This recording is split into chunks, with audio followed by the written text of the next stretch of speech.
Bonjour et bienvenue dans ce flash d'information. Le gouvernement concède une forte hausse du prix d'achat du cacao de 825 francs à 1000 francs le kilo cette année en bord champ. Le président Alassane Ouattara l'a annoncé hier jeudi lors du lancement de la campagne cacao 2020-2021 en Côte d'Ivoire.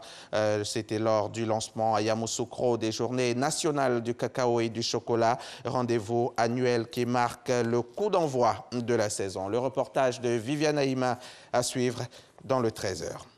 Et le cacao n'était pas le seul produit à l'honneur. Hier, jeudi, à la suite de cette annonce du chef de l'État, annonce appréciée par les producteurs. Après le lancement donc des JNCC, les journées du café cacao, le président Alassane Ouattara est allé procéder à l'inauguration du centre d'innovation et de technologie de l'Anacarde. On écoute Alassane Ouattara.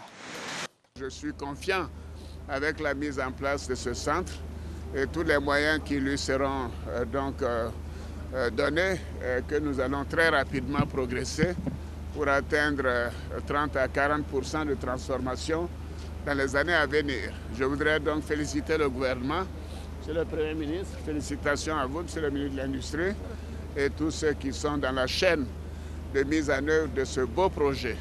Et surtout cet à Yamoussoukro, ce qui me fait plaisir, parce que cette mise en place permettra la création de nombreux emplois pour les jeunes de Yamoussoukro et les femmes de Yamoussoukro.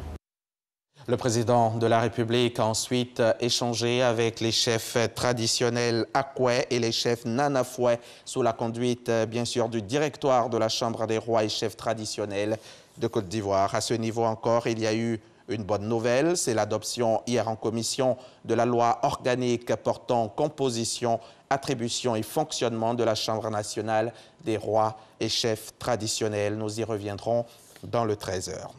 On en vient maintenant à cette remise d'attestation de fin de formation au nouveau commissaire de justice de Côte d'Ivoire. C'était la semaine dernière au palais de justice du Plateau, ici à Abidjan. La rencontre était consacrée à l'introduction de la nouvelle profession de commissaire de justice, née de la fusion des ex-huissiers de justice et des commissaires-priseurs. Astou Touré nous en donne les détails.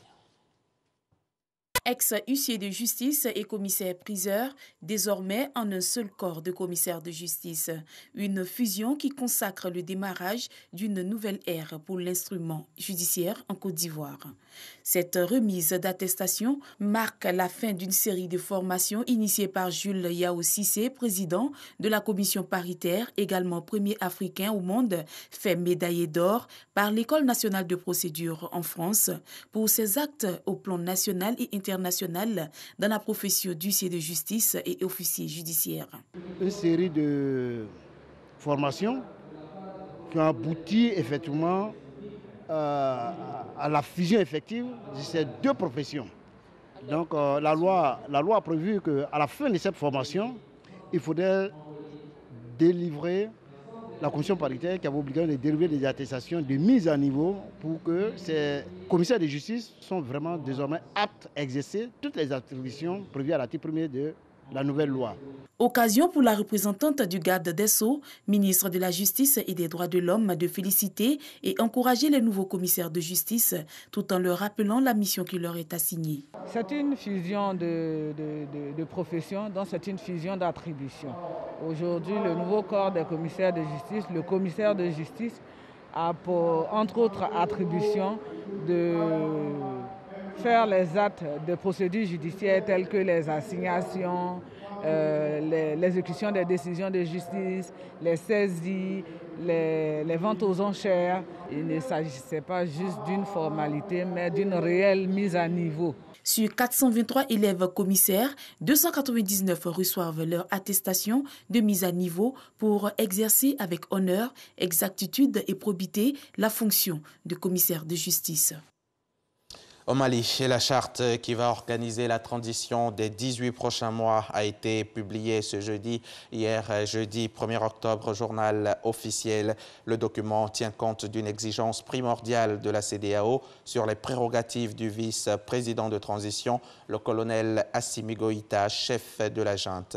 Mais la CEDEAO demandait également la dissolution de la junte. Sur ce point, il va falloir attendre. La charte précise qu'elle restera là jusqu'à la mise en place de tous les organes de la transition. Donald Trump a annoncé tôt ce matin, vendredi 2 octobre, avoir été testé positif au nouveau coronavirus, ainsi que son épouse Melania.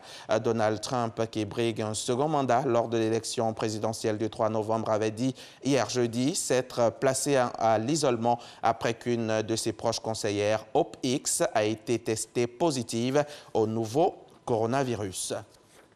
Faites ce flash. Merci. À tout à l'heure.